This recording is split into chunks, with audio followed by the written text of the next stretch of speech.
Yes DTA Bhagalpur. आइए मित्रगणों देखते हैं चाइल्ड डेवलपमेंट एंड पेडागोजी के अंतर्गत पहला चैप्टर वृद्धि एवं विकास के कुछ महत्वपूर्ण दमदार ऑनलाइन परीक्षा में पूछे गए प्रश्नों को। पहला प्रश्न है विकास के कुछ महत्वपूर्ण सिद्धांत हैं। विकास के कुछ महत्वपूर्ण सिद्धांत हैं जो विकास के स्तर की परवाह किए बिना सही है। निम्नलिखित में कौन सा जो नहीं होगा, नहीं चुनना है आपको। तो एक गलत होगा, 3 विकल्प सही होंगे।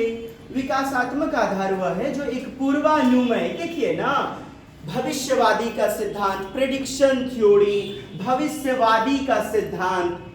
कोई भी कह सकता है कि जैसे शैशवावस्था में है बालक तो बाल्यावस्था में जाएगा, किशोरावस्था में जाएगा, युवावस्था में। साथ ही साथ यह तो फिक्स है, क्रम जो होता है विकास का वह ऑर्डर सीक्वेंस फिक्स होता है, लेकिन rate of development, speed of development, दर विभिन्न विभिन्न होती है। तो पूर्वानुमान जैसे सिफिलोकाउडल, सबसे पहले माथे का विकास, फिर धड़ों का, फिर बच्चा घुड़केगा, रेंगेगा, उसके बाद पैरों पर चलना शुरू करेगा।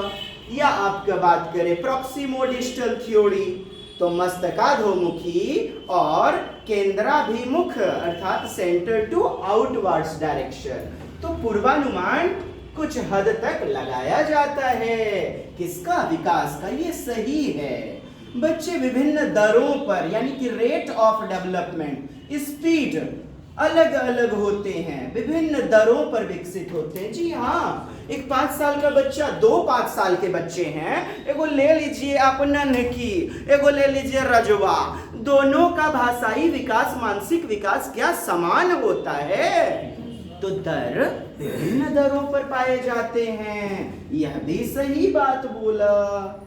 आइए डी नंबर, विकास प्रकृति, प्रकृति यानी कि नेचर, हेरिडिटी, आनुवंशिकता, और पोषण मतलब वातावरण, पर्यावरण, एनवायरनमेंट, दोनों से प्रभावित होता है। जी हाँ, development equal to heredity into heredity आनुवंशिकता और एनवायरनमेंट वातावरण। आपने देखा होगा गुणात्मक संबंध। तो आपका जो आनुवंशिकी है उसी को प्रकृति यानी नेचर और एनवायरनमेंट को नर्चर, पोषण बोला जाता है। तो साहब आपका हो गया कि विकास आनुवंशिकता और वातावरण दोनों का सन्निहित मिला जुला परिणाम होता है। यह भी सही है। तो गलत देखिए सी है। क्यों? विकास की प्रत्येक अवधि के दौरान, प्रत्येक अवधि कहता है बाल्यावस्था, आपका शैशवावस्था, चाइल्डहुड स्टेज यदि बात करें, सेंसरी मोटर स्टेज सबसे पहले, फिर चाइल्डहुड, फिर एडोलसेंस, एडल्टहुड, ओल्डनेस वगैरह। तो कहता है प्रत्येक अवधि के दौरान वृद्धि और विकास अपेक्षाकृत समान मात्रा होती है। साहब अलग अलग, तो समान कैसे होगा? यही गलत होगा और यही सी नंबर उत्तर होगा। Any problem dear? चलिए अगले पड़ाव की ओर बढ़ते हैं। अगला प्रश्न है आपका, शारीरिक विकास में डैश का विकास शामिल है। शारीरिक विकास में शरीर का जो विकास है उसमें शामिल है। कहता है बौद्धिक शक्ति, इंटेलेक्चुअल डेवलपमेंट का, संज्ञान का विकास जो होता है। कहता है नैतिक बोध और विकास, चरित्र का विकास। नैतिक बोध और चरित्र, आंतरिक और साथ ही साथ बाह्य। ये देखिए आंतरिक और बाह्य। और ये कहता है संचार कौशल। मेरा कहना है कि शारीरिक विकास में क्या होगा साहब बताइए? शरीर के अंदर का भाग, आपने पढ़ा जो शारीरिक विकास खासतौर पे वृद्धि आंतरिक और बाह्य दोनों होती है। आंतरिक और बाह्य दोनों होती है। जैसे हाथ का बढ़ना, पैरों का लंबा होना, माथे का बड़ा हो जाना, और आंतरिक में यदि बात करें, ये तो बाह्य हो गई, ये जो हमने वो अभी उदाहरण दिया। अब बात करें इंटरनल। इंटरनल जैसे आपके शरीर के अंदर भी गुर्दा का बढ़ना, लीवर आदि का बढ़ना, जैसे अच्छा पथरी होना, स्टोन। बहुत अच्छा उदाहरण दिए। चलिए, तो ये भी आंतरिक है ना, शरीर के आंतरिक की बात है। अब देखिए सर, आपने ए बी और डी क्यों नहीं लिया? संचार कौशल आंतरिक चीज है, केवल आंतरिक को टच कर रहा है, बाह्य कहाँ गया? नैतिक बोध और विकास, चरित्र कहता है नैतिक यानी मोरालिटी, और कैरेक्टर चरित्र, दोनों तो आंतरिक चीजें हैं साहब। आइए, बौद्धिक शक्ति आंतरिक चीजें है ना, तो बड़ा पक्ष कॉम्प्रिहेंसिव पक्ष को लीजिए ना आप, आंतरिक और बाह्य दोनों। सी नंबर, निम्न में कौन सा कथन सही है? सही पूछा जा रहा है तो 3 गलत होंगे। बच्चों का विकास एक सामाजिक सांस्कृतिक परिप्रेक्ष्य में होता है। वाइगोत्स्की कहते भी हैं, समाज के संपर्क में बच्चा सामाजिक उपकरणों के माध्यम से जुड़ते हुए सीखता है। सही बात है ना? बाल्यावस्था वह अवधि है जिसे 10 भिन्न अवस्थाओं में बांटा जा सकता है। बच्चों की सोच सामाजिक अंतःक्रिया से प्रभावित नहीं होती है। मारिए गिरा पड़ा के होती है ना सामाजिक अंतःक्रिया, ललवा से, कजरैठा से, बिभनी से जुड़ता है। मतलब ये दोस्त मुहिम के नाम उसके हो सकते हैं, कोई है ना, हमको माफ कर दीजिएगा, हम अनजान दिए, बोले तो जातिवाचक संज्ञा। चलिए, तो मैंने कहा कि नहीं होती तो गलत बात हो जाएगी। बच्चों का विकास केवल आनुवांशिकता है, हो वातावरण करने के लिए हो, वातावरण ना होगा, खाली मम्मी पापा का जीन्स जो होगा, पैतृक जीन्स जो होगा उसी से। और वातावरण यदि झगड़ालू है तब पढ़ के दिखाइए आप, तो वातावरण इफेक्ट करता है। वातावरण, आपका भोजन भी आ सकता है, रोज दूषित भोजन खा रहे हैं तो संज्ञान का, शारीरिक विकास वगैरह प्रभावित होगा। आप केवल आनुवंशिकता, हाउ कैन इट पॉसिबल? चलिए साहब, 1 नंबर उत्तर हो गया। आइए, बालकों में वृद्धि और विकास, ग्रोथ एंड डेवलपमेंट में क्या शामिल है? आप जानते हैं वृद्धि अर्थात मात्रात्मक, जिसे मापा जा सके, परिमाणात्मक, संख्यात्मक, और विकास गुणात्मक क्वालिटेटिव के साथ साथ मात्रात्मक क्वांटिटेटिव, क्वांटिटी दोनों होता है। विकास मतलब physical, cognitive, mental, social, emotional, linguistic भाषाई, एजुकेशनल, PCMSELE, सारे पक्ष आपस में जुड़े होते हैं। तो आप जैसे पुनः वही बातें, वृद्धि जिसे माप सकते हैं, हाथ इतना सेंटीमीटर बड़ा, हाथ के अंदर जो ताकत है साहब, उसको कैसे मापोगे? उपकरण के माध्यम से ना, यानी डायरेक्टली नग्न आंखों से हम डायरेक्ट रूप में जब माप सकते हैं तो ग्रोथ, और किसी उपकरण के माध्यम से कुछ हद तक जब माप सकते हैं, और नहीं भी तो डेवलपमेंट, विकास। आपने पढ़ा चैप्टर क्या है? विकास और वृद्धि मात्रात्मक एवं गुणात्मक परिवर्तन दोनों होगा ना। और यदि बोलता वृद्धि होती है तो वृद्धि मात्रात्मक, और विकास बोलता केवल तो क्या होता? मात्रात्मक और गुणात्मक दोनों, जैसा कि हमने चैप्टर में भी देखा हुआ था और पुनः देखेंगे। कहता है भाषा अर्जन के लिए, यानी कि बच्चा जो एक्विजिशन करता है स्वाभाविक रूप से, हाँ, एवं विकास के लिए सर्वाधिक सेंसिटिव, संवेदनशील अवधि, जहां पर बच्चा का भाषा, आप जानते हैं 0 से 2 वर्ष शैशवावस्था, बच्चा यहां भी वातावरण से, लेकिन बोली बेहतर ढंग से नहीं फूटती है। इसके बाद बात करें बाल्यावस्था, 2/3 वर्ष से 11/12 वर्ष। आप ऐसे याद रख लें 2 से 12 और इसी को हम तोड़ देते हैं 2 से 6 वर्ष पूर्व बाल्यावस्था और 6 से 11 इधर 11 या 12 उत्तर बाल्यावस्था और मध्य यदि निकालिएगा तो मध्य 6 से 9 वर्ष मध्य हो जाएगा, तब यही आपका 9 से 12 हो जाएगा। तो आप देखिए pre childhood, middle childhood, post childhood, पूर्व बाल्यावस्था, मध्य बाल्यावस्था, उत्तर बाल्यावस्था। जी अब देखें तो बच्चा जब 2 से 6 साल का होगा अपने परिवेश से जो सीखेगा, यदि गाली सिखा रहे तो गाली सीखेगा, उसके समाज में यदि ज्यादा से ज्यादा सुशोभित भाषा का प्रयोग हो रहा है तो बच्चा बेहतर ढंग से सीखेगा। तो साहब प्रारंभिक बाल्यावस्था हमारा उत्तर बी नंबर, संवेदनशील अवस्था, प्रारंभिक बाल्यावस्था। चलिए अगले प्रश्न के पड़ाव की ओर बढ़ें। 4 नंबर है। मोहन हर पाठ को बहुत जल्दी सीख लेता है जबकि सोहन उसे सीखने में ज्यादा समय लेता है। मोहनिया जो है ना बहुत जल्दी सीख लेता है और दोसर सोहना जो है बड़ी देर लगाता है। व्यक्तिगत विभिन्नता है साहब, रेट ऑफ डेवलपमेंट अलग अलग होता है।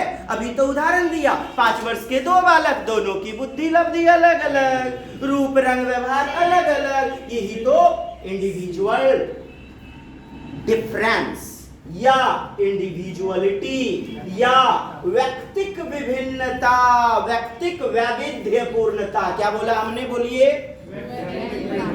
भिन्नता मतलब अलग अलग। आपके समाज में भी अलग अलग रूप रंग व्यवहार अलग अलग बुद्धि के बच्चे होंगे, मानते हैं ना ऐसा? तो बोलिए इसी को व्यक्तिक मतभेदता, व्यक्तिक वैविध्यपूर्णता, वैविध्यपूर्णता, विविधता कई नामों से जाना जाता है। तो इंग्लिश में याद कर लेना है पर्सनल डिफरेंस या पर्सनल इंडिविजुअलिटी या इंडिविजुअल डिफरेंस या इंडिविजुअलिज्म।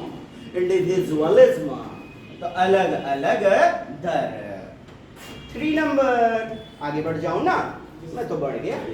बच्चे की सोचने और तर्क करने की क्षमता के विकास संबंधित अध्ययन क्षेत्र को अब देखिए सोच एवं तर्क करने की क्षमता को क्या कहेंगे? पेडागोजी, एजुकेशन, ज्ञान मीमांसा। ज्ञान मीमांसा बच्चे भौतिक वातावरण से जुड़ करके अपने संज्ञान का विकास करने लगते हैं। ये है आपका जैविक मुमूर्षा, ज्ञान मीमांसा, जो कि नहीं होगा। संज्ञानात्मक विकास बताइए, कॉग्निटिव डेवलपमेंट, क्या लग रहा है कौन सा उत्तर होना चाहिए? Yes, cognitive development. तर्क वितर्क करता है बच्चा, जीन प्याजे ने भी कहा बच्चा संज्ञान का विकास होने लग जाता है। तो तार्किकरण, आगे बढ़ें, कम समय में देखना है। स्थूल अर्थात ग्रॉस मोटर स्किल, स्थूल बोले तो ग्रॉस मोटर स्किल और सूक्ष्म अर्थात फाइन मोटर स्किल। इसी को हमने बताया था कि बड़ी मांसपेशी का जब प्रयोग करता है बालक, पूरा ग्लास हथेली से पकड़ रहा है, पूरा ग्लास, पूरा गेंद, तो वह बड़ी मांसपेशी का प्रयोग स्थूल ग्रॉस मोटर स्किल। और सूक्ष्म मतलब फाइन, जैसे कलम पकड़ने में छोटी मांसपेशी, छोटा छोटा पोड़ पोड़। मम्मी का झोटा देखे होंगे, 2 साल 4 साल का बच्चा ऐसे पकड़ लेता है। यदि चुटकी से पकड़ रहा है साहब, आप सूक्ष्म समझ लें, फाइन समझ लें। जैसे पैर की अंगुली का प्रयोग, जैसे हाथों की अंगुली का प्रयोग, मोती माला बनाने में, सुई में धागा डालने में, नींबू को निचोड़ने में, मटर के दाने को दबाने में। मटर का दाना इससे दबाएंगे ना, तो सूक्ष्म के उदाहरण है। अच्छा, चल रहा है कोई, पैर पे खड़ा है कोई, स्थूल है साहब। पूरी वस्तु को हाथों से पकड़ा हुआ है, स्थूल है। और सुनिए, स्थूल को अपरिष्कृत मूर्त भी बोलते हैं और सूक्ष्म को परिष्कृत अमूर्त भी बोलते हैं। दिया जा सकता है अमूर्त गतिक कौशल, अमूर्त, और ये परिष्कृत गतिक कौशल, परिष्कृत गतिक कौशल। अब तो आप समझ चुके हैं। तो विकास डैश के दौरान तीव्र गति से होता है किस दौरान? शैशवावस्था और पूर्व बाल्यावस्था। जी, बचपने से। बिल्कुल, आप लोग तो बहुत एकदम। वृद्धि और विकास, ग्रोथ एंड डेवलपमेंट, ये कौन से कथन सही नहीं है? आइए, कहते हैं वृद्धि आमतौर पर मात्रात्मक परिवर्तन, सही बात है ना? क्वांटिटी संख्यात्मक, मात्रात्मक, परिमाणात्मक, जिसे मेजर किया जा सके, जिसे मापा जा सके, जबकि विकास गुणात्मक। चलिए ठीक है, वृद्धि केवल पर्यावरण का कार्य यानी वातावरण, केवल साहब आनुवांशिकता कहाँ गया? हेरिडिटी, पैतृकों का जीन्स। आप जानते हैं विकास equal to development equal to, बोलिए, आनुवांशिकता गुना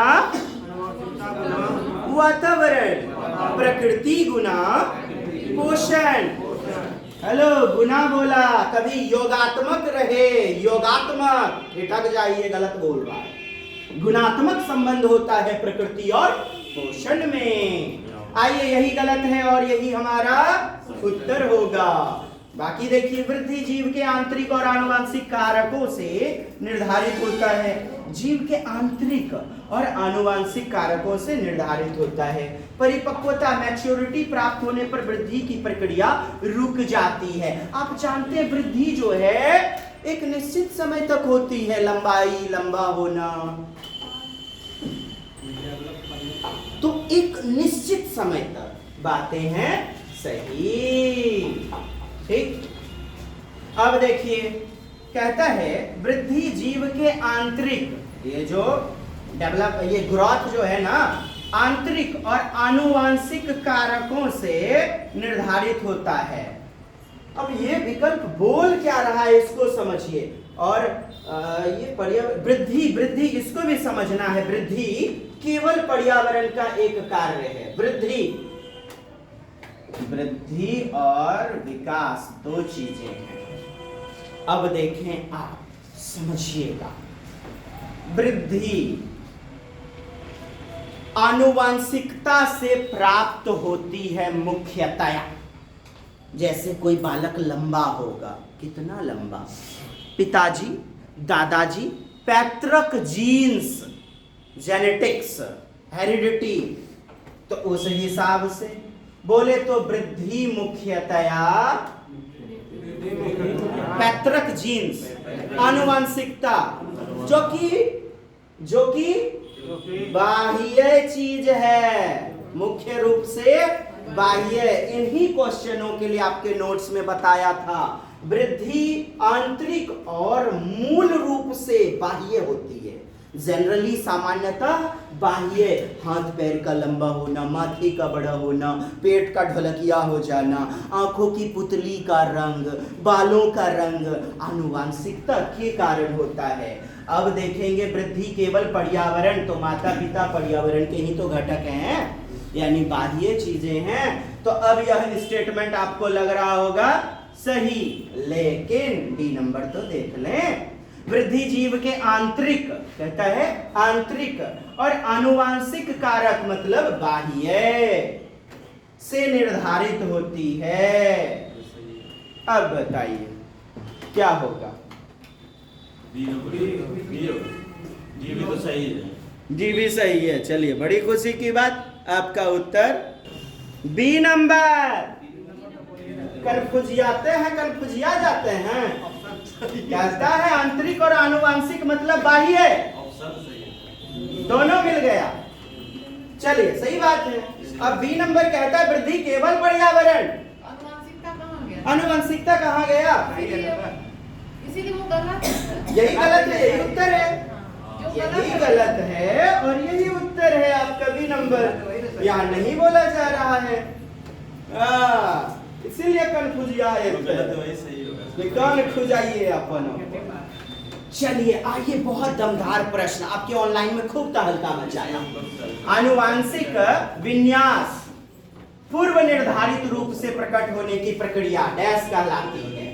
आनुवांशिक विन्यास, मुझे पहले तो आप लोग बताइए उत्तर क्या होना चाहिए इसका। ए नंबर सर, ए और बी सर। नहीं समझे, समझ लीजिए। आनुवांशिक विन्यास जैसे हेरिडिटी का, जेनेटिक्स का जो स्ट्रक्चर होता है किससे मिलता है? माता पिता से। और माता पिता से जैसे एक बंदे का पिताजी एकदम तेज तर्रार है, लंबा है, उस हिसाब से 90% 99% आप कहते हैं कि बच्चा भी उसी तरह डेवलप होता है। किसी का पैतृक जीन्स यानी आनुवांशिकता, जो हमें माता पिता के जीन्स 23 जोड़े होते हैं ना, 46, 23 माता से और 23 पिता से, और 23वें के कारण लिंग का निर्धारण होता है। तो वह जो आनुवांशिक विन्यास उस पूर्व निर्धारित रूप से क्या प्रकट, उस प्रकट प्रक्रिया को क्या कहेंगे, उससे क्या मिलेगा, मुख्य रूप से क्या आएगा, बताइए। हम ए और डी दोनों में करेंगे। इंग्लिश में देखिए, एडेप्टेशन, लर्निंग, अधिगम, समाजीकरण, सोशलाइजेशन, परिपक्वता, मैच्योरिटी। जी बताइए। ए और डी, वो अधिगम तो नहीं आएगा, ये सब में ठीक, जो भी होगा ए और सी में होगा। आप जानिए हम ए और डी दोनों में। आनुवांशिकता दिया गया है। आनुवांशिकता जब भी आए 3 चीजें मुख्य रूप से याद रखिए। क्या याद रखना है? बालों का रंग, आंखों की पुतली का रंग, लंबाई। आनुवंशिकता से निर्धारित मुख्य तत्व हैं। इतनी बातें याद रखेंगे। मैच्योरिटी होता है, परिपक्व। तो दोस्त, आनुवंशिकता, परिपक्वता, आनुवंशिकता, मैच्योरिटी, परिपक्वता। परिपक्वता से आती है कार्य क्षमता, योग्यता, कार्य कुशलता, जिसका जेनेटिक्स जैसा वैसा पूर्व निर्धारित रूप से प्रकट होगा। इस प्रक्रिया को मैच्योरिटी कहेंगे। अब बताइए, समझे? आगे बढ़ते हैं। सर अनुकूलन क्या है? अनुकूलन वातावरण में ढल जाना, अपने आप को अनुकूल बनाना। जैसे दाल में भात मिला करके खाना शुरू कर देना, वातावरण में मम्मी पापा से सीखा और अनुकूल होते गए। बस में गए, खचाखच भरी हुई है बस, 5 गो आदमी एक सीट पे बैठा है ट्रेन में, बस में। भाई जी हाँ, तनिक हट ना जाइए, ऐसे करके बैठे, अनुकूल कर लिए। गंजी फटा है और भीतर में के देखने जा रहा है, पहन लिए, अनुकूल कर लिया हमने। वातावरण में अपने आप को एडजस्टमेंट, ढाल लेना, अनुकूलन। अनुकूलन का 2 बेटा देखेंगे, एजिमिलेशन, आत्मसातीकरण, और समायोजन, एकोमोडेशन जीन, प्याजे की कक्षा में। जैसा देश वैसा देश। उसमें हम बताऊंगा पहलकी वाली या नैकी वाली दोनों को एक के घर में रखना, एजिमिलेशन, आत्मसातीकरण, और पहलकी वाली को त्याग दिए, नैका वाला से ब्याह कर लिए, एकोमोडेशन, समायोजन। नहीं समझे? पूर्व ज्ञान एवं नवीन ज्ञान को एक साथ मिलाते हुए ज्ञान का निर्माण करना, पूर्व ज्ञान को छोड़ते हुए नवीन ज्ञान को धारण करना, एकोमोडेशन, समायोजन। बाकी कक्षा के लिए रहने दीजिए। आइए, आपके सीटेट में बहुत बार पूछे जाते हैं असर्शन, कथन, ए, और बी, ये आर, रीजन, तर्क। देखिएगा, कुछ ने झूठो डरा जाते हैं, हे हो चुगलखोर समाज में बहुते रहता है, भौजी कुछ बोल देलकै, कथन है, और ननद ओकर चुगलखोरी कर रही है, सही है, तो तर्क समझिए। समझे बात को? आइए, ये कथन यदि सही होगा तो ये उसका व्याख्या करेगा कि नहीं करेगा, बस इतने देखना है। देखते हैं बच्चों को आरंभिक बाल्यावस्था में विकास और अधिगम हेतु, क्या विकास और अधिगम हेतु शुरू के दिनों में बाल्यावस्था में आरंभिक प्यार, स्नेह, देखभाल, बहुत से अवसर प्रदान करने चाहिए। नहीं तो बच्चा ठाई क्रिमिनल, बदमाश, कुसमायोजित होगा, अनसोशियलाइज्ड होगा। देखे होंगे बच्चे में जिसको प्यार दुलार ज्यादा नहीं मिलता है वो माता पिता से नफरत करने लगता है। हाँ, समझ गए इस बात को? आइए रीजन तर्क।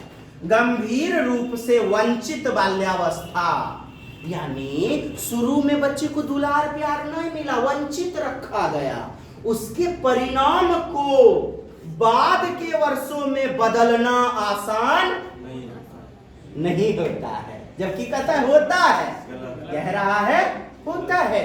हेलो दोस्त, फिर समझिए, कहता है गंभीर रूप से वंचित बाल्यावस्था, यानी कि वंचित। कोई लड़की है, उसको दूध नहीं दिया, लड़का को दूध दिया, लड़की को शिक्षा नहीं दिया जा रहा है, लड़का को दिया जा रहा है। दूगो भाई बहन है, एगो के साथ भेदभाव हो रहा है, डिप्राइव्ड, यानी वंचित रखा जा रहा है। तो बाद में उसकी मानसिकता को आप बदल पाइएगा, नफरत वाली मानसिकता, इस समाज को घृणा वाली नजरों से देखेगा। जैसे आपने फिल्मों में देखा होगा, सौतेली माँ भेदभाव करती है तो वह बड़ा होकर पूरी स्त्री जाति से नफरत करने लगता है और साइको बन जाता है और लेडीज को एकदम मर्डर। तो क्या ऐसी मानसिकता को बाद के वर्षों में बदलना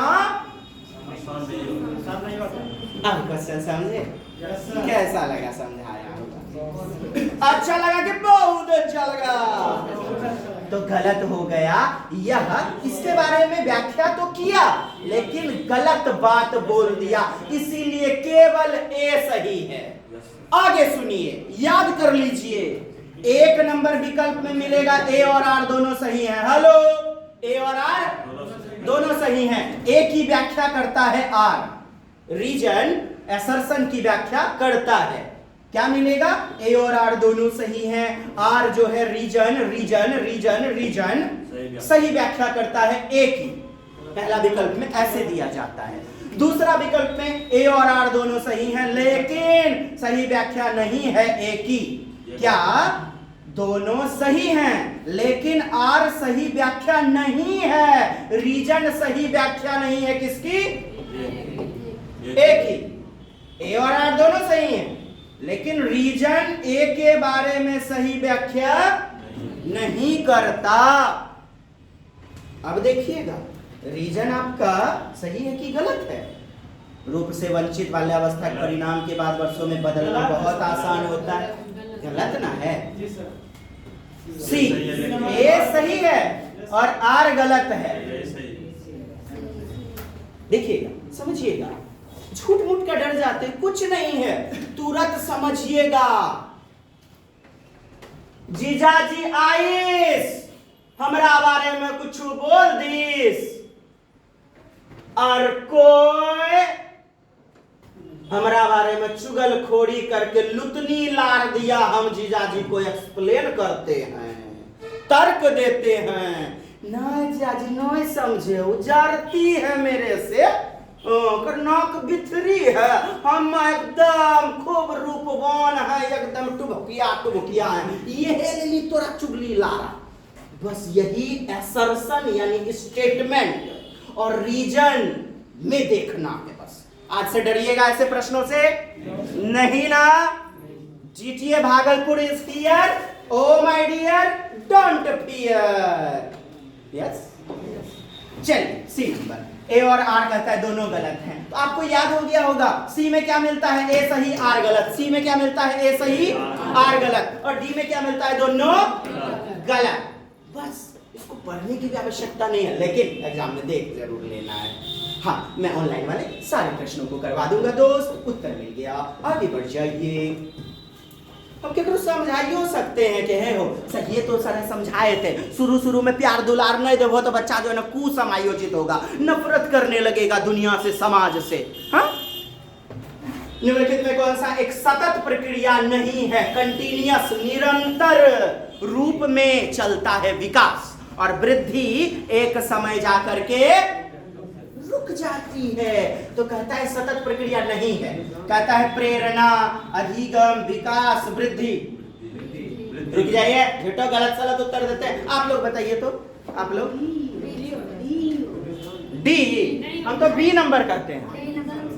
अधिगम, अधिगम जीवन में कुछ ना कुछ, अधिगम मतलब सीखना, जीवन में कुछ ना कुछ सीखेंगे कि नहीं बुढ़ारी तक भी, तो सतत रूप से चलेगा। और बताइए मोटिवेशन, प्रेरणा, जीवन में वृद्धावस्था में भी कुछ ना कुछ मिलेगा सीखने को, मोटिवेट होते रहते हैं। विकास जीवन पर्यंत चलती है, क्या जीवन पर्यंत नहीं चलती? तो पूछ रहा है नहीं ना, आइए डी नंबर मार दीजिए, एनी प्रॉब्लम? वृद्धि शब्द प्रयोग किस परिप्रेक्ष्य में होता है? हेलो, वृद्धि शब्द किस परिप्रेक्ष्य में? मुख्यतया ग्रोथ,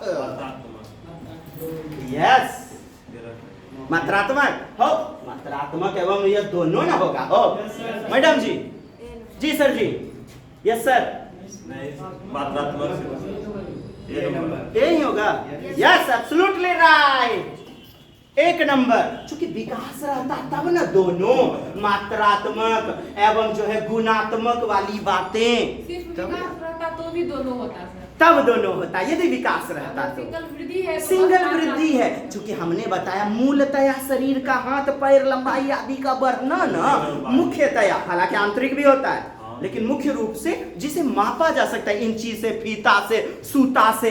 लेकिन आपके भीतर जो ताकत है, भीतर के अंदर पाचन तंत्र की क्रियाएं हैं, एक एक सेकंड में कितनी कोशिकाएं टूट रही हैं, बन रही हैं, मापना संभव नहीं होता है। विकास है, डेवलपमेंट है, समझे? आगे अगला प्रश्न है, निम्नलिखित में कौन सा एक सूक्ष्म, हेलो कहता है सूक्ष्म, सूक्ष्म वाला, सूक्ष्म वाला कहता है, तो सूक्ष्म वाले में आप लोग देख लीजिए, आपका जो है ये इसको क्या हो गया है, सूक्ष्म गतिक कौशल का उदाहरण आपको अभी हमने बताया हुआ था। सूक्ष्म गतिक कौशल आपने देखा हुआ था, सूक्ष्म और स्थूल गतिक कौशल, है ना? चलिए बताइए तो दोस्त, आप यदि लिखते हैं तो छोटी मांसपेशी का प्रयोग होता है, और बच्चा यह काम बाद में कर पाता है। किताब वगैरह तो पढ़ लेता है, लेकिन कलम वगैरह अच्छे से पकड़ना बाद में सीखता है। मटर का दाना, मोती माला, सुई में धागा डालना, नींबू को निचोड़ना, लेखन। एक प्रश्न ऑनलाइन देखे होंगे, वहां पर लेखन की जगह ना लिपिक था, क्या था? लिपिक। एक प्रश्न देखेंगे आप, टंकन था, क्या था वहां पे? टंकन। तो दोस्त मेरा कहना है, जब आप टाइपिंग करते हो इसी पोड़ से ना टाइपिंग करते हो, तो हो गया सूक्ष्म गति कौशल। टंकन, लिपिक, लिपिक यानी कि लिपिबद्ध करते हो आप, यानी लिखना से संबंधित है, लिखना से संबंधित है, और लिखना आपका सूक्ष्म गति का कौशल।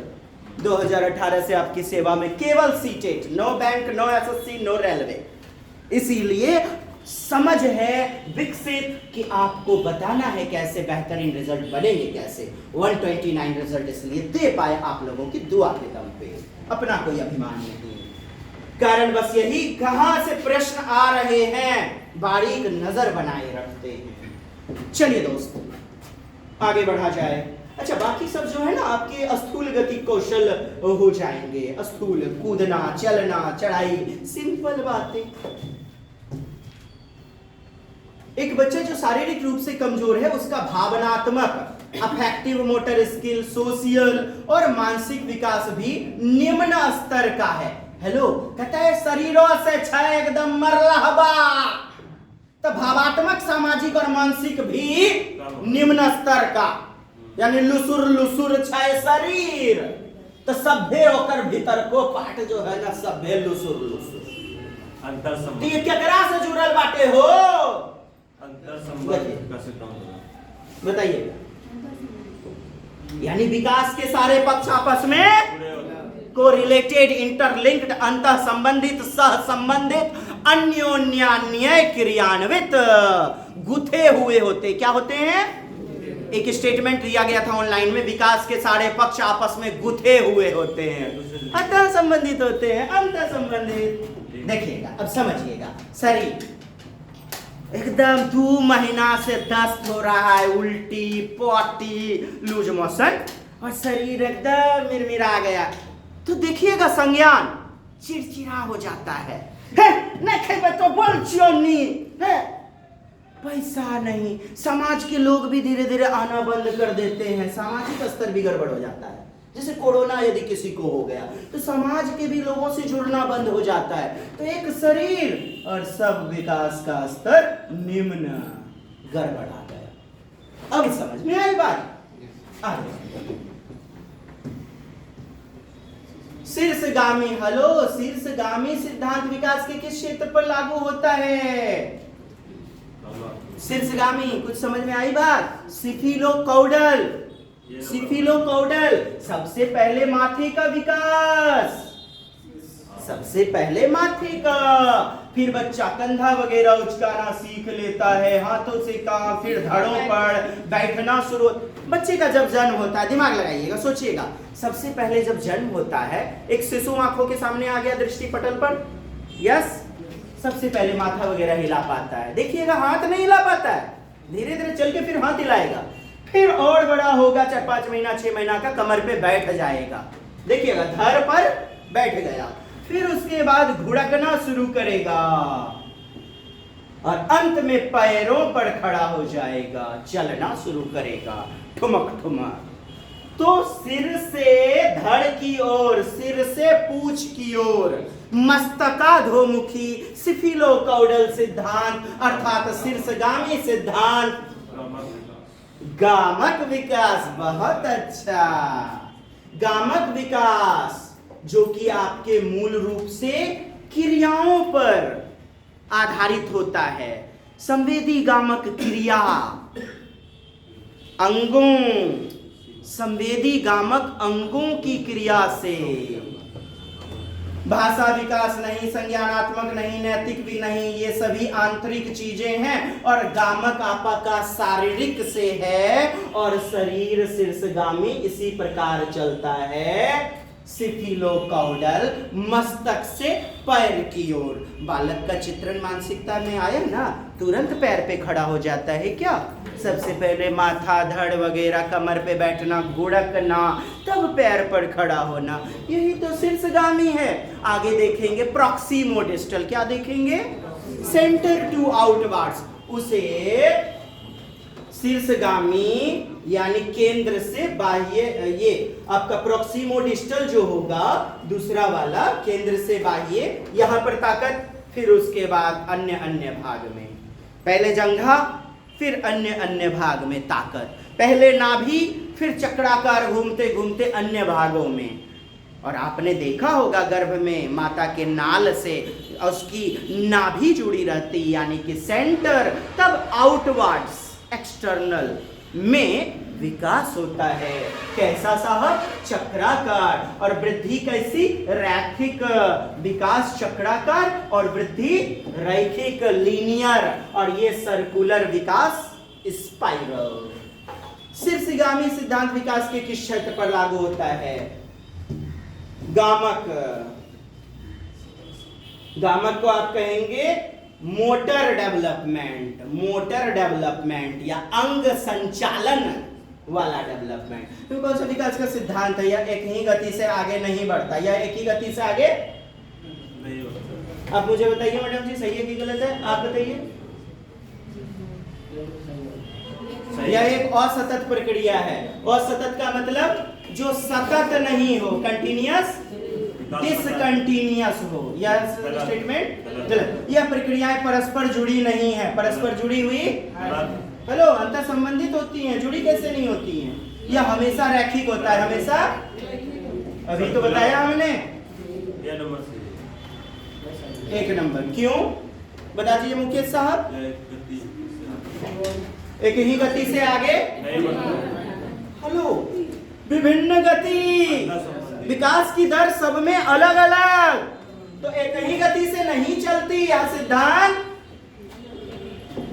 सही है सर। कैसा घुमाया क्वेश्चन को? एक नंबर सही है। Any problem? मजेदार क्वेश्चन है। ऐसा नहीं कि एकदम जो है अपन काम चलाने के लिए हल्का हल्का प्रश्न, ऐसे ऐसे ऑनलाइन वाले प्रश्न। एक बच्चा पेंसिल पकड़ने और लिखने से पहले क्या पकड़ता है? पहले गेंद। पहले क्या कर रहा है? पूरा का पूरा गेंद। उसके बाद छोटी छोटी उंगली यानी लिखना। क्वेश्चन समझ में आई दोस्त? पहले पूरा का पूरा वस्तु, गिलास पकड़ लेना, गेंद पकड़ लेना, और तब छोटी छोटी उंगली वगैरह का प्रयोग कर लेना। स्थूल से सूक्ष्म। इस सिद्धांत को आप केंद्र से बाह्य की ओर, और ऐसे समझे इसको यूनिटाइजेशन थ्योरी, एकीकरण का सिद्धांत। पहले पूरा अंग से काम लेना, पूरे हाथ से, फिर उसके बाद हथेली, तब फिर उंगलियों से। तो धीरे धीरे सबको एक कर देना, एकीकरण। और इसको आप प्रॉक्सिमोडिस्टल, अर्थात पहले पूरा भाग। देखिएगा प्रश्न क्या है। एक बच्चा पेंसिल पकड़ने और लिखने से पहले गेंद पकड़ने की क्षमता प्राप्त कर लेता है। यह स्थिति विकास के सिद्धांत की ओर इशारा करती है। किसकी ओर इशारा? शीर्षगामी यानी कि सिफिलोकॉडल, मस्तकाधोमुखी। अधोगामी अर्थात प्रॉक्सिमोडिस्टल, अर्थात केंद्र से बाह्य दिशा में, केंद्र से बाह्य दिशा में पूरा सेंटर, फिर उसके बाद विभिन्न विभिन्न भागों में। स्वरूप की एक रूपता नहीं, बिल्कुल नहीं। एकीकरण का सिद्धांत। अब देखिए यूनिटाइजेशन भी दिया है, तो दोनों चीजें हैं, बी और डी भी है। अब फंसिए, अब बताइए मुझे क्या होना चाहिए? एकीकरण। हाँ, क्या बोला आपने? अधोगामी यानी कि प्रॉक्सिमोडिस्टल ना? केंद्र से बाह्य। क्या मैं केंद्र से बाह्य दिशा में। बहुत अच्छा, जबरदस्त। देखिए सबसे पहले पूरा का पूरा यदि केंद्र पूरा हथेली का प्रयोग कर रहा है, पूरे हाथों का प्रयोग कर रहा है, गेंद पहले पकड़ा, गेंद पहले पकड़ा यानी स्थूल गतिक कौशल, फिर उंगली का प्रयोग यानी कलम पकड़ा लिखने के लिए, सूक्ष्म गतिक कौशल। तो पहले स्थूल तब सूक्ष्म, अधोगामी सिद्धांत प्रॉक्सिमोडिस्टल, है ना? और यही प्रश्न आपको ऐसे दिया जाता है। एक बच्चा पूरे हाथ से काम लेता है, सुनिएगा, एकीकरण में यूनिटाइजेशन में पूरे हाथ से काम लेता है, फिर हथेलियों का उपयोग करता है, फिर उंगलियों का संचालन करता है।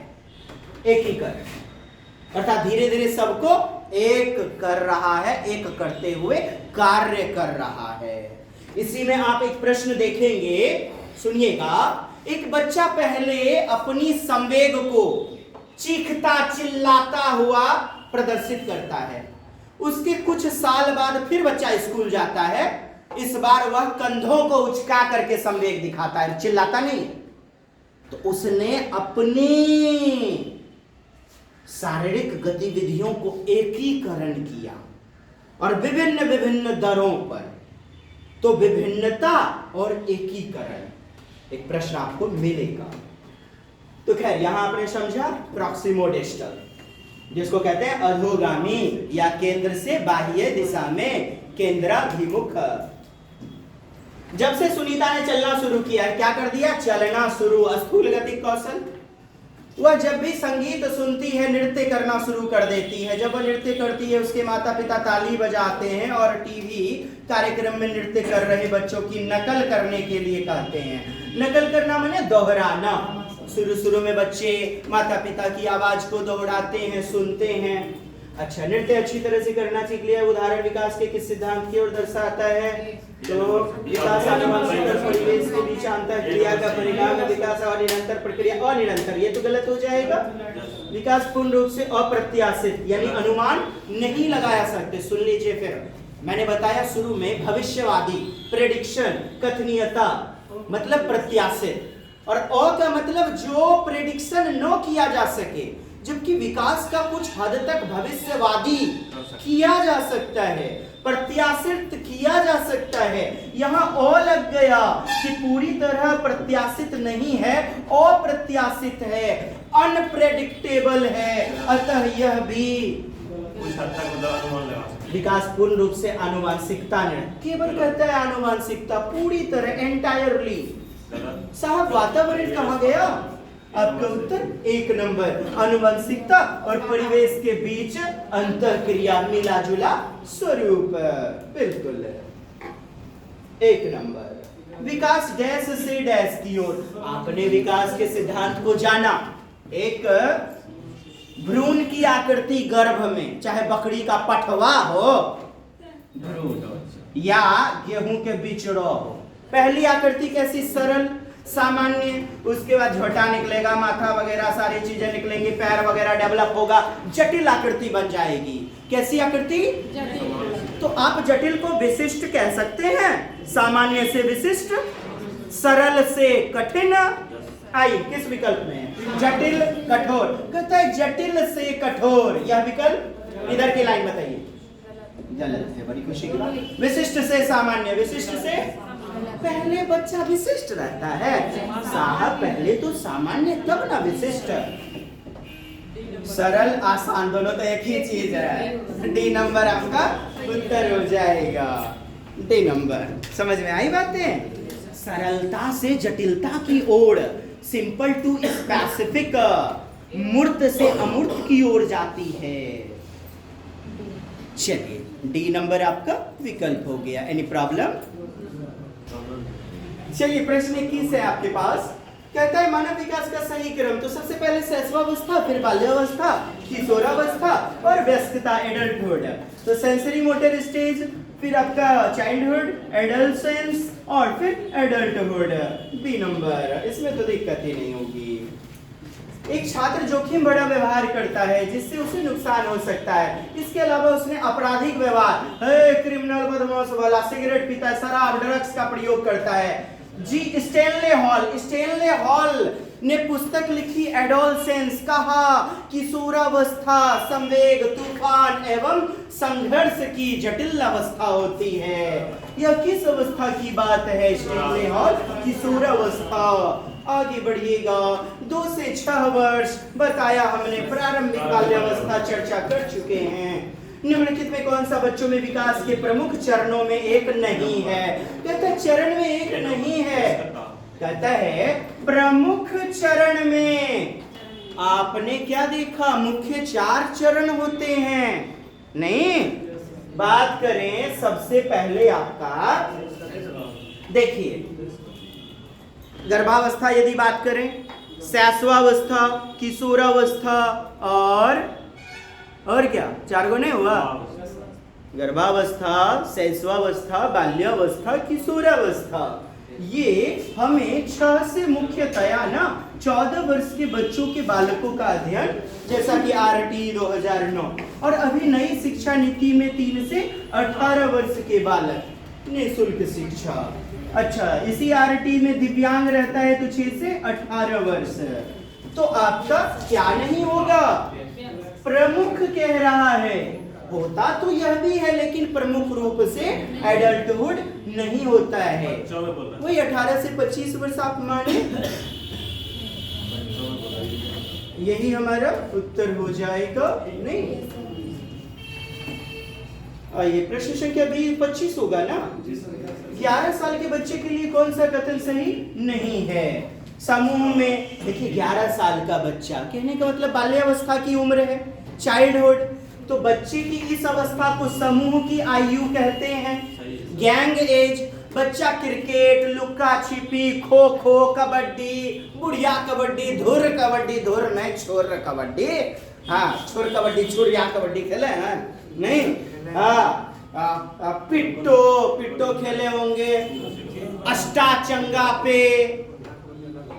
चलिए समूह में खेलते हैं, नेतृत्व के गुण विकसित कर सकते हैं। कहता है लीडर के गुण विकसित कर सकते हैं। हेलो, सकते हैं, सकना कहता है वे अजनबियों के खिलाफ गुस्सा या झुंझल ये नहीं कर सकते, महाराज सकते हैं जब इतना बार बोल रहे हैं। लीडर का गुण मॉनिटर बनने के लिए भुचुर भुचुर नहीं करता है इस उम्र का बालक। हम मॉनिटर बनेंगे सर, खल्ली लाने के लिए, चौक लाने के लिए, डस्टर लाने के लिए स्कूल में देखो मार मार करता है सर जी के पुछड़ी एकदम बनने की। और सकते भी तो दिया है साहब में भी। उनका व्यवहार अच्छा, नाम बहुत अच्छा सर, यहाँ हल्ला करे रहो, नाम लिख ले चाहिए गुरुजी। मिस मिस हम नाम लिखी से है, आगे क्या समझदार है आप। उनका व्यवहार उनके समूह से प्रभावित होता है। जी हाँ, कहता है अजनबियों के खिलाफ गुस्सा, जिसको जानते पहचानते नहीं है ना, गुस्सा और झुंझलाहट में बात करते हैं। जैसे रास्ता में किसी ने पूछ लिया है भाई जी मृत्युंजय चौधरी का क्लिनिक किलर है, हम पढ़ने जा रहे हैं, महाराज को राजा ही तो बताएंगे हम। तो झुंझलाहट, गुस्सा, साहब नहीं। और क्या नहीं, वही तो पूछ रहा है। और सी नंबर आपका उत्तर होगा। अरे झुंझलाहट, चिड़चिड़ापन, ये सब चीजें क्या, ये सब आपके समाजीकरण का थोड़े अंग हो जाएंगी। ये तो कुसमाजीकरण, किसी अवस्था को मत मानिए। आइए फिर से असरसन, बच्चों और बचपन के बारे में सामान्यीकृत दावा करना कठिन है। यानी कि बच्चा आगे चल के क्या बनेगा, यह दावा करना सामान्यीकृत रूप से कठिन है, क्योंकि इसमें बहुत बहुलता, विविधता है। क्योंकि अलग अलग रूप, रंग, व्यवहार, बहुलता है।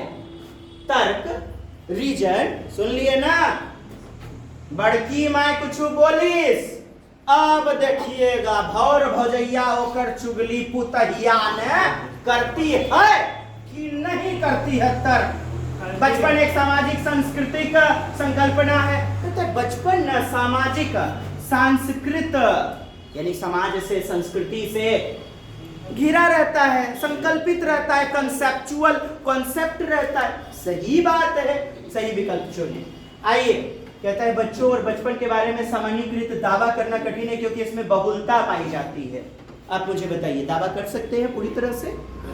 नहीं ना, क्योंकि बहुलता। कोई केरल का बच्चा पढ़ने आया, जैसे केवीएस की क्लास, यदि हमारी क्लास दिल्ली में चलती, दिल्ली में हमारी क्लास चलती, तो कहाँ कहाँ से, बिहार से, मध्य प्रदेश से, महाराष्ट्र से, आपके बंगाल से, अलग अलग विभिन्न संप्रदाय के बालक आते, अलग अलग रेट ऑफ डेवलपमेंट, अलग अलग आईक्यू, इंटेलिजेंस कोसेंट यानी बुद्धि लब्धि, अलग अलग अलग अलग रूप रंग व्यवहार के लोग आते, तो आप दावा करना मुश्किल हो जाता है। तो कहता है कठिन है दावा करना क्योंकि बहुत बहुलता है, विविधता है।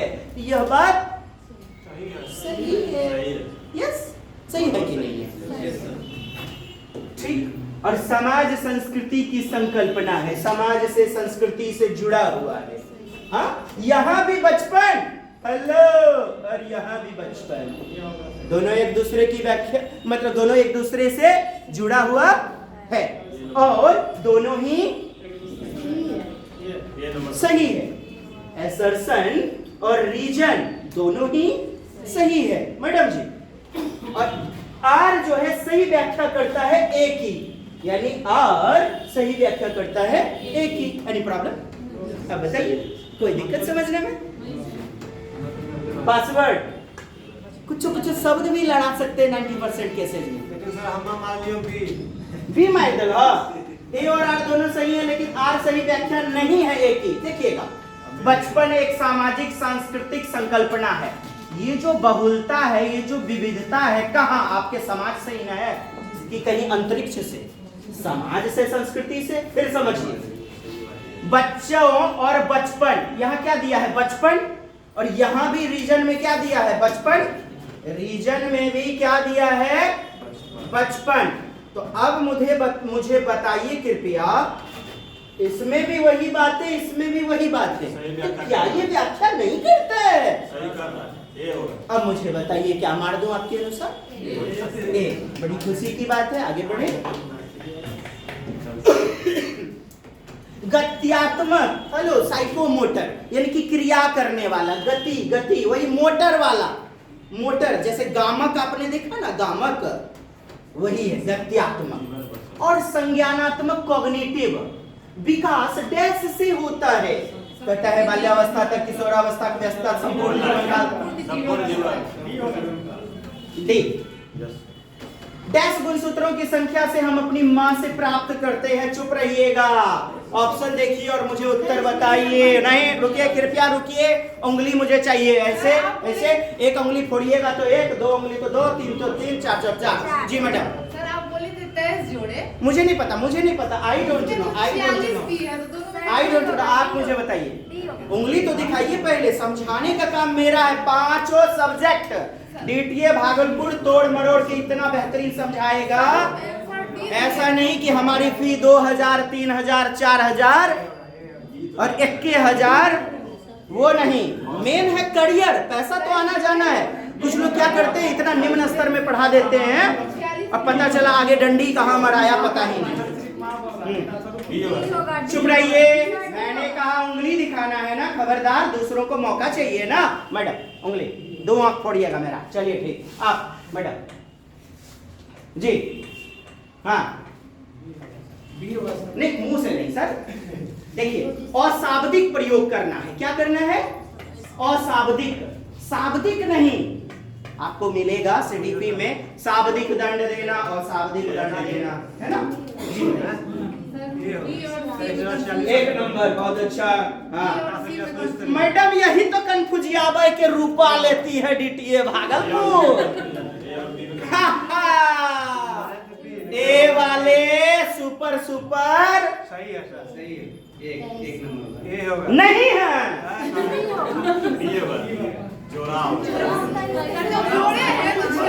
और ये वाले भी गलत है। महाराज उत्तर 23 ना होगा। मैयो से होता है, माँ से 23 मिलता है और बापों से 23 मिलता है। हाँ, मम्मी से, मेल से 23 और फीमेल से 23, यानी कि फादर से 23। हेलो सुनिए, टोटल गुण सूत्र होते हैं 46।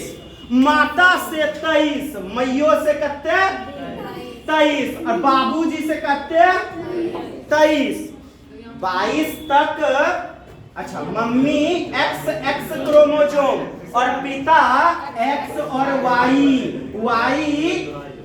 Mail, X female. हाँ, बाकी हम लोग ईवीएस में देखेंगे। पुनः और समझिए, 23 बात करें तो जोड़ा, 23 जोड़ा कब होता? जब माता और पिता दोनों दिया रहता। यहां केवल प्रश्न में मां दिया जा रहा है तो 23 होगा दोस्त। ए नंबर उत्तर। अब पूछिए तो प्रश्न बचवे नहीं किया होगा। डैश गुणसूत्रों की संख्या है जो, हेलो, यहाँ आपका सर्वनाम दिया है संबंधवाचक, रिलेटिव प्रोनाउन, जो हम अपनी माँ से प्राप्त कर सकते हैं। माँ से जो प्राप्त कर सकते हैं वो वाला गुणसूत्र की संख्या। अब बताइए, अब क्लियर है? चलिए आगे। कैसा लगा प्रश्न?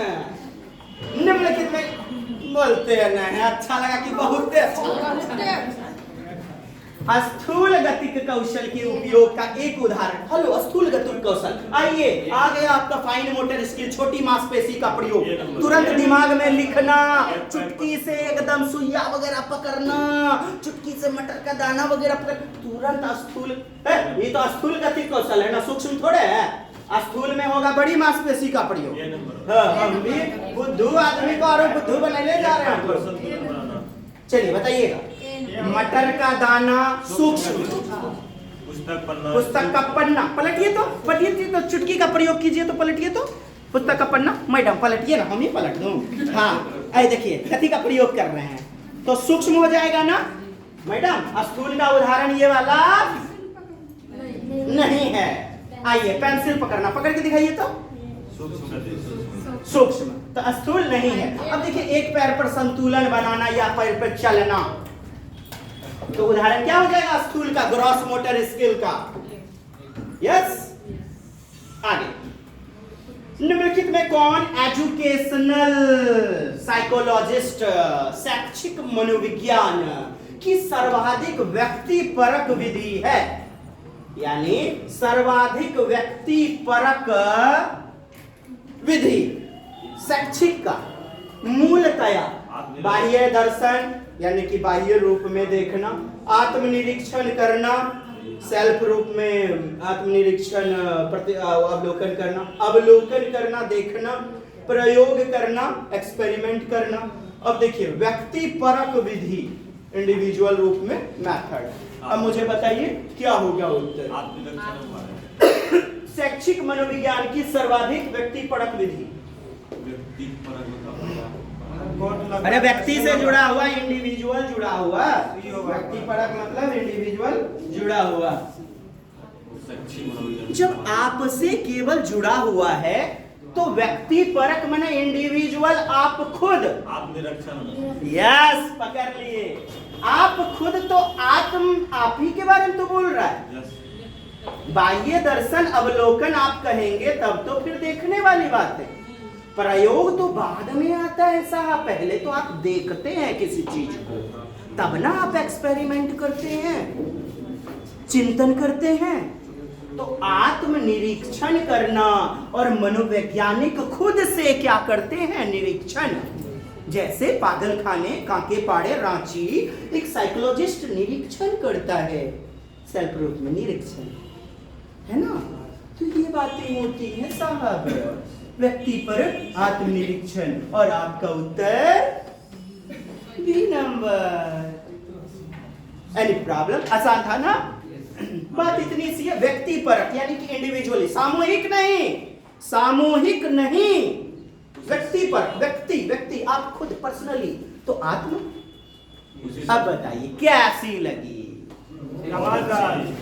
चलिए जबरदस्त, ये हुई ना बात, जबरदस्त झिंगाबाद। चलिए दोस्त पुनः मिलते हैं अगली कक्षा में। अच्छा लगे तो वही कीजिए लड़की बटन का और डैश डैश डैश दूसरे के ग्रुप में जो यहाँ तक ना पहुंच पाते हैं उनके लिए ऑनलाइन फ्री सेवा। जय हिंद, जय Bharat, Vande Mataram, love you all. चलिए दोस्त।